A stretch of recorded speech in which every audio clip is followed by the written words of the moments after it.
Hey YouTube, busy mom. Still having a few challenges with my computer. So I am recording from my phone. I hope I'm getting all of this. Um, this is week 14, VSG, vertical sleeve gastrectomy update. I had my surgery on November 3rd, 2014. When I had my initial visit, no, my highest ever weight was 284 pounds. Non-pregnant, because I actually was heavier than that when I was pregnant. Non-pregnancy weight was 284 pounds. When I went to my initial visit, I was 265 pounds. When I started my pre-op diet, I was 265 pounds. On the day of surgery, I was 252 pounds. And today I am 221 pounds. So that's a total overall loss of 63 pounds from my highest weight.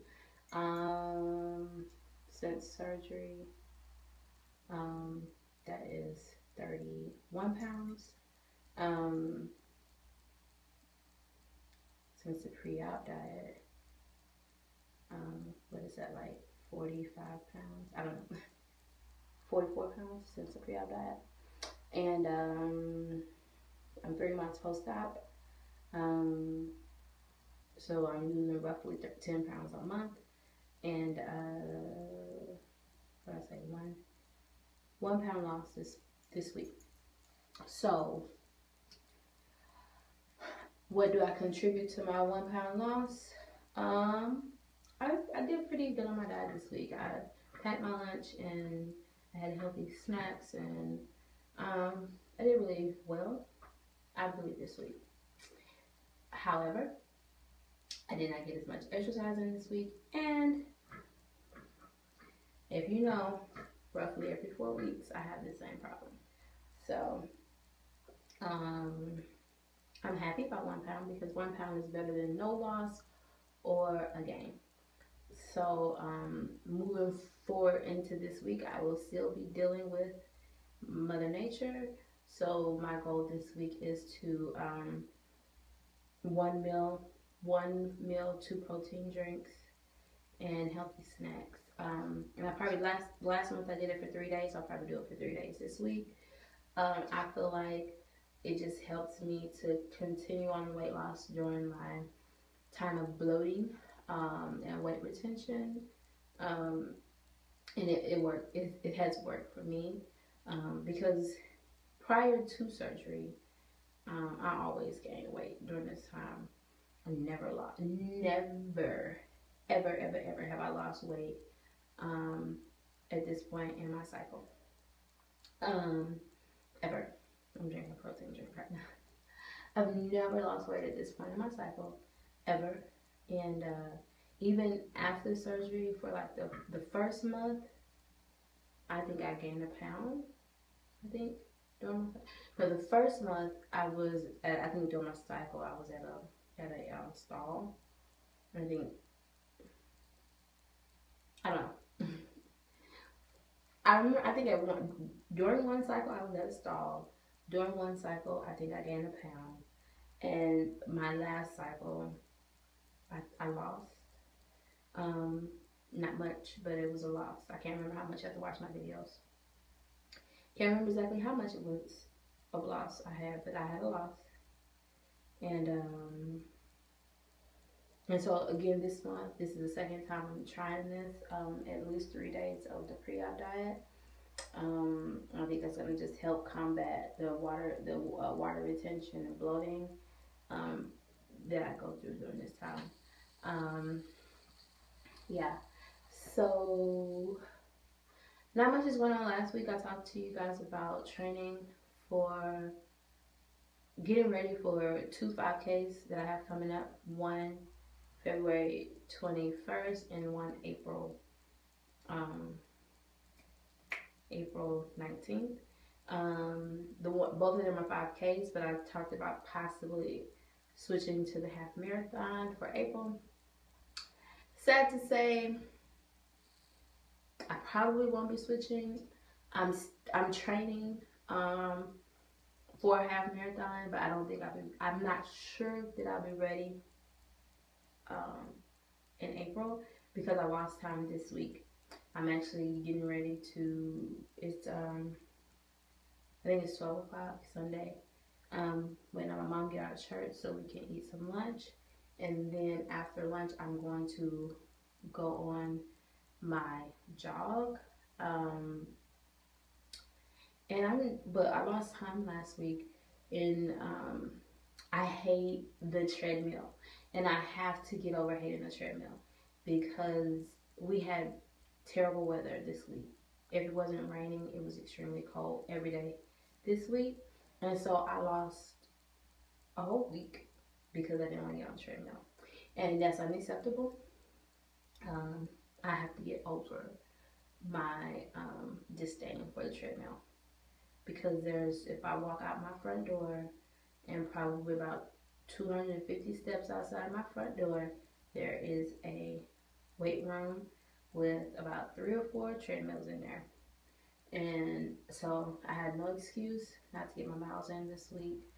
Well, my son did get sick this week, so only for one day do I have an excuse for not getting my miles in. Other than that one day, I have no excuse. Um, so this week, weather's supposed to be better. I'll be back outside. It's nice today, so after I eat lunch, I will be taking a jog today, and I will be jogging this week. And you know what? If it rains or something, I'm going to kick my behind all the way down to the treadmill and get on the treadmill. Because I've got to get over that. I've got to keep up with my training, and I cannot let the weather or my disdain for the treadmill be the reason why I didn't accomplish a goal. So other than that, nothing is going on. There's nothing new. I am gearing up to do a Daniel fast. I did a Daniel fast before. I don't know if I recorded about it. I did it over the summer, but now that I'm a weight loss surgery patient, I am getting ready to do it again, and I'm a little. I don't want to say apprehensive. I'm a little apprehensive because I'm concerned about my protein intake. And I think that I'm going to modify my Daniel fast to include protein shakes. I think I'm going to make my protein shakes with water. And other than that, it'll be the straight Daniel fast. I'm so early in the game for weight loss surgery. I'm not ready. And I know fruits and vegetables and whole grain. If you don't know what the Daniel fast is, it's basically, I see a lot of people doing that Whole30. Basically, it's like Whole30, I would guess. But in the Bible, Daniel he was in the king's care. He was being groomed for something. And all of the young men in this particular stage of grooming were given choice foods, the king's choice meats, veggies and fruits and stuff like that. And David refused the meat and the sweetbreads. And so out of that, people have started doing the Daniel fast, which is basically eating no animal products or byproducts, fruits, vegetables, and nuts, whole grains, completely and totally whole grains. Like you can't, if they're processed,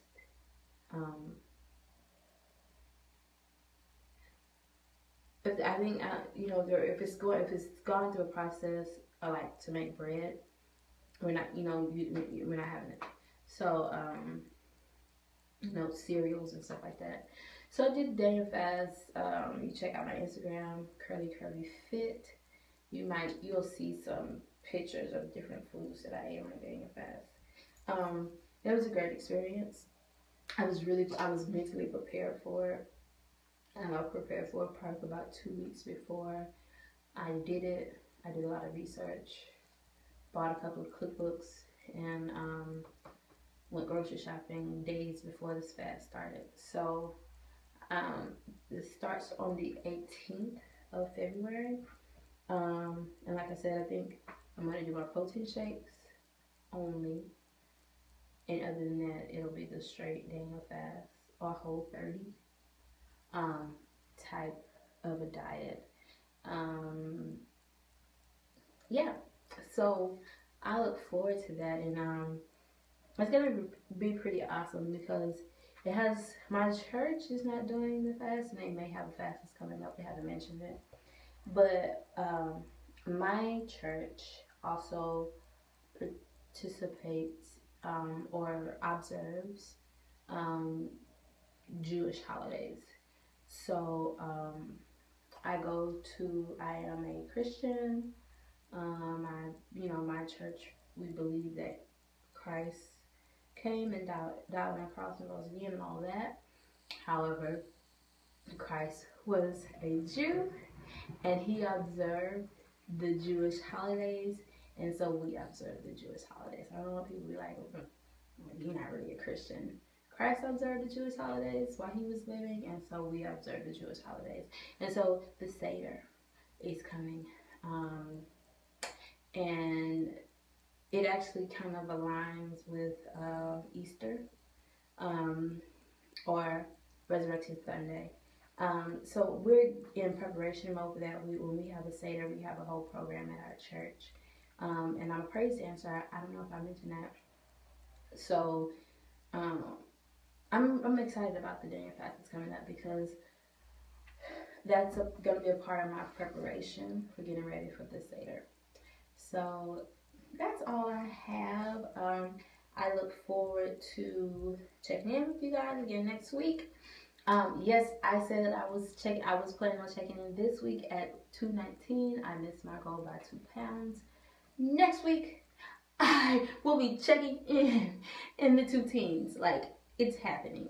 And I refuse to be frustrated about losing slowly. I'm going to continue to set goals. I may miss my goals, but I'd rather miss them by an inch than by a mile. So, thanks for watching YouTube.